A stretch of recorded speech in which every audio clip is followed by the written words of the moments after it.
Нэгдүгээрт нь одоо энэ цусан судасны хатуурлын тухайтай ярья. Бидний зүрх тарих цусан судасны систем гэдэг бол ер нь бол нэг ийм бүтэн хоолойн үдэл байгаа байхгүй. Энэ дотор чинь их хэмжээний цус урсж байна, их хэмжээний шимт хижээл бодисууд урсж байдаг. Ингээд бидний бүх биеинд одоо шимт хижээл хүргэж байна шүү дээ.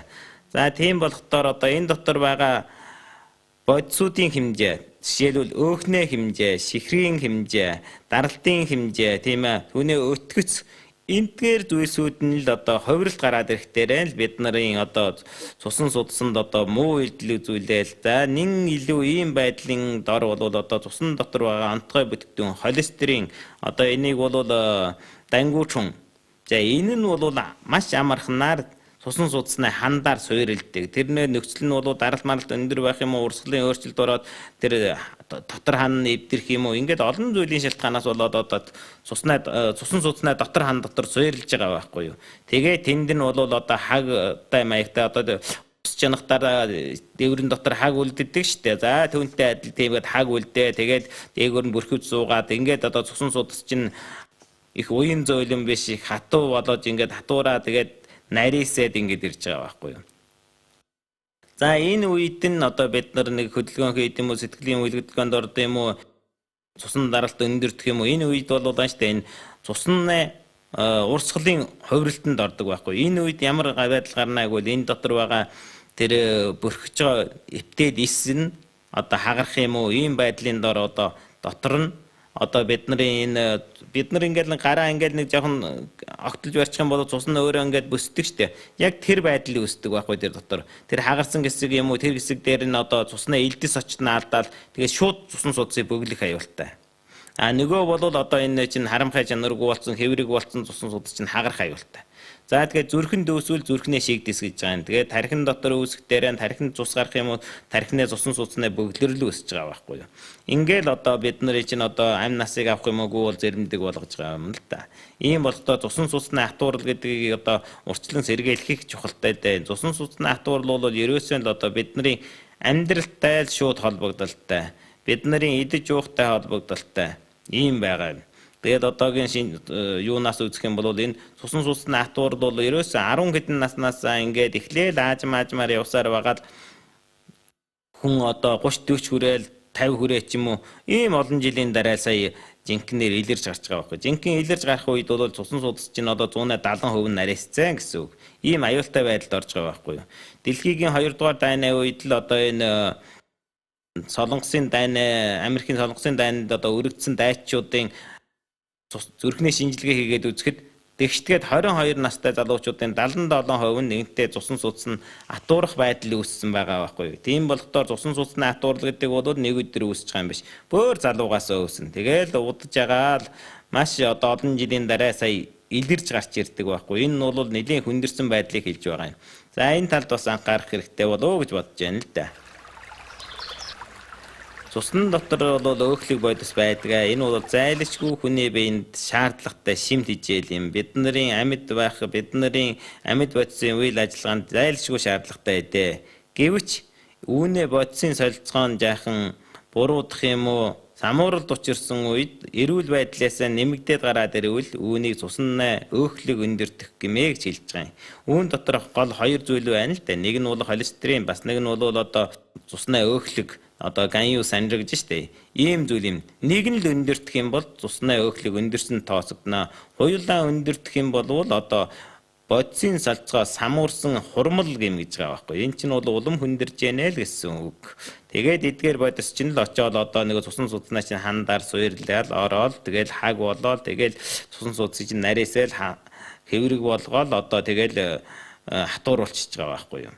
Энэ бол тусгаараа ямар нэгэн өвчин биш харин бүх биеийн чанартай удаан чанартай өвчин.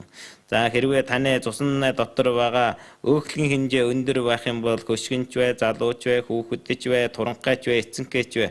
Одоо ер нь олонхны туранхай хүмүүсүүд миний цусны хатуурал гэдэг юм уу цусны өөхлөг өндөрдөхгүй гэж боддог байхгүй. Энэ бол туйлын буруу. Та хэрвээ ийм өндөрл байдаг дээр тулвал ямар ч хүнгээд зайлшгүй цусан судас чинь хатуурна шүү.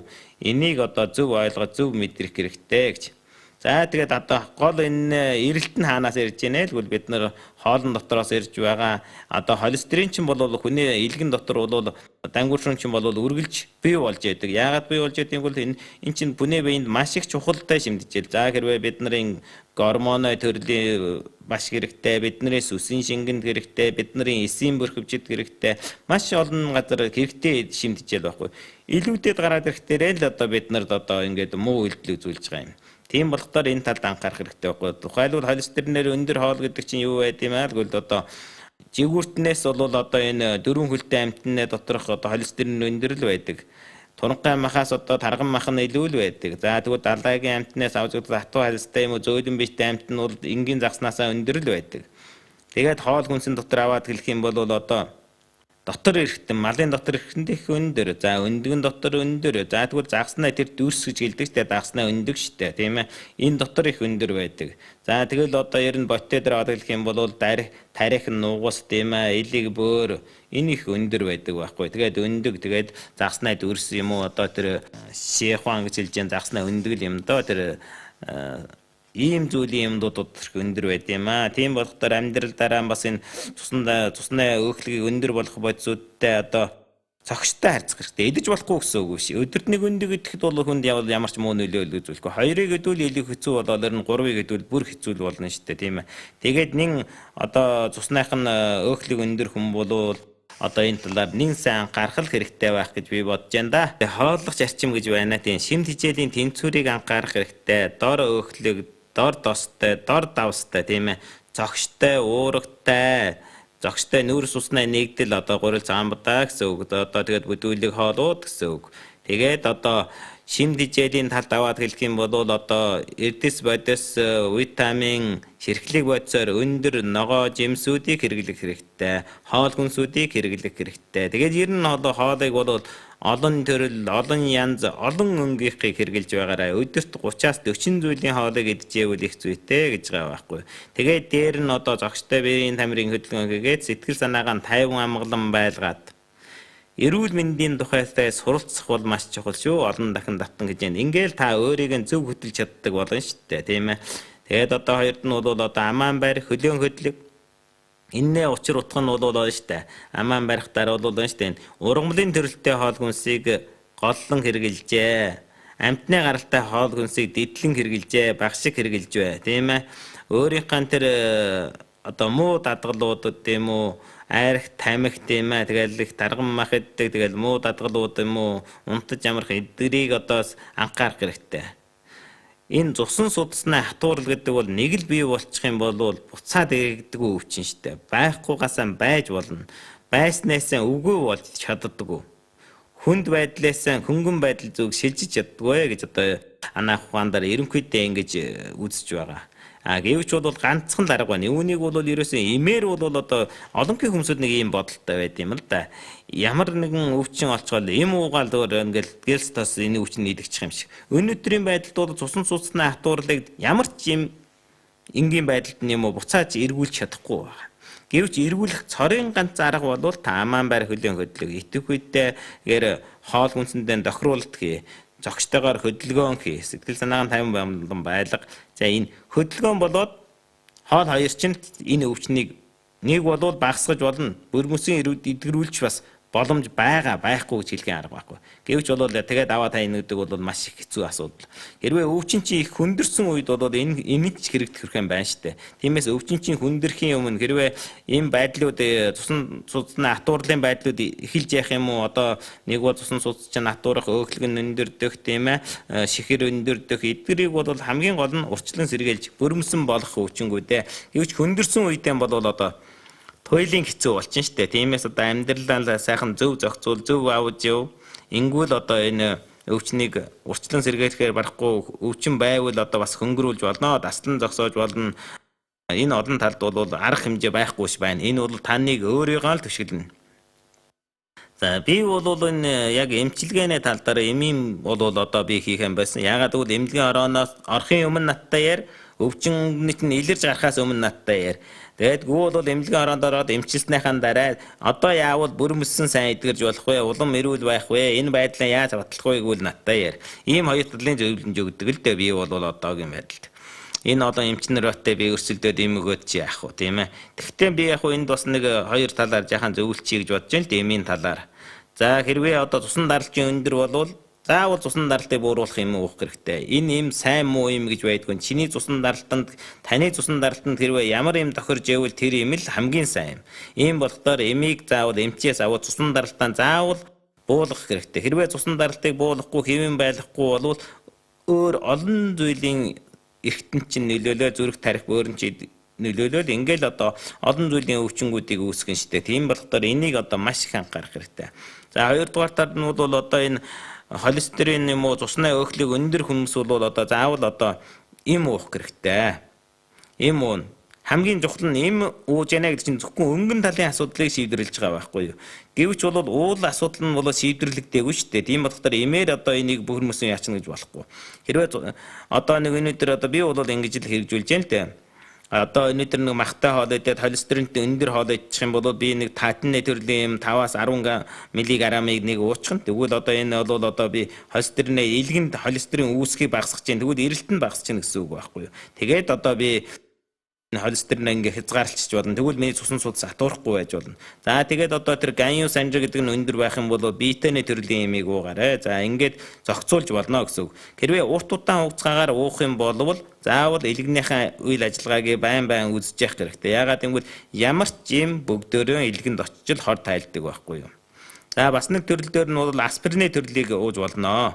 75-аас 150 мг орой унтахынхаа үед үү. Ингүүл яадаг бол цус чинь өтгөн байх үед цусыг чинь шингэлж өгнө. Гол нь бол тэр цуснаа илтсийн одоо бүсгийг сэргээлдэг юм. За тийм болохоор энийг ууснараа таны цусан судас ингээд бас бүсэх, бөглөрөх аюулыг их багасгаж байгаа байхгүй юу. За нөгөө талдаа бол цусны дотор ханыг одоо энэ сайхан бүрэн бүтэн байлгахад бол эрдэс бодис витамин бол маш их чухал үйлдэл үзүүлж байдаг. Тиймээд энийг хаанаас авнаа гэвэл та илүүхэн шиг ногоо жимс идэж байгаарэ, тийм ээ. Тэгээд энэ олиухэн шиг одоо тэр бүдүүлэг хоол хүнсийг хэрглэж бай. Тэндээс энэ зүйлүүд чинь авах байхгүй. Тэгээд энэ зүйлүүд чинь одоо эрдэс бодис витамин чинь таны цусан судасны дотор ханыг гөлгөр байлгахад их чухал үйлдэл үзүүлнэ. За ингээд таны одоо нэг систем чинь бол дотроо нэг гөлгөр болохдоор юу дээр нь одоо юу зогсондоо тэр өөхлөг бодис зогсохгүй шүү дээ. Тэгвэл одоо таны эрүүл байхын чинь маш их чухал асуудал байгаа байхгүй. Иймээс бид нар заавал одоо энэ элэг бөөр зүрхэнд одоо нөлөөллийг багасгах хэрэгтэй. Энэ бол маш чухал. Одоо цусан даралт өндөрч гэдэг юм өөхлөг өндөр бол гэмт одоо ингээд хүнийг яачих юм биш. Хамгийн чухал юм чинь байна шүү дээ. Тэр сэргээлэхгүй болохоор эдгээр чинь даамжрал аажмдаа бидний чухал эрхтнүүдийг одоо өгөө хийж байгаа байхгүй. За энэ талд анхаарал тавиул их зүйтэй байхаа гэж бодож байна. Би бас нэг өөрийнх нь одоо зүрхний байдал, уушгины байдлыг шалгадаг нэг арга зааж өгье. 6 минутын дотор та хичнээн алхам явж чадах нь үү? Ер нь бол 6 минутын дотор 500 м явах ёстой. Хэрвээ 500 м явж чадахгүй бол танд зүрх уушгины байдал муу байгааг харуулж байгаа. Нэг 500 м явж чадсан ч гэсэн амьсгал чинь учиргүйх амьсгах, дээрээс нь одоо цусан даралчин өндөр болох, зүрхний чинь зохилго төрөсөх иймэрхүү байдал онцгой товон байгаа юм уу?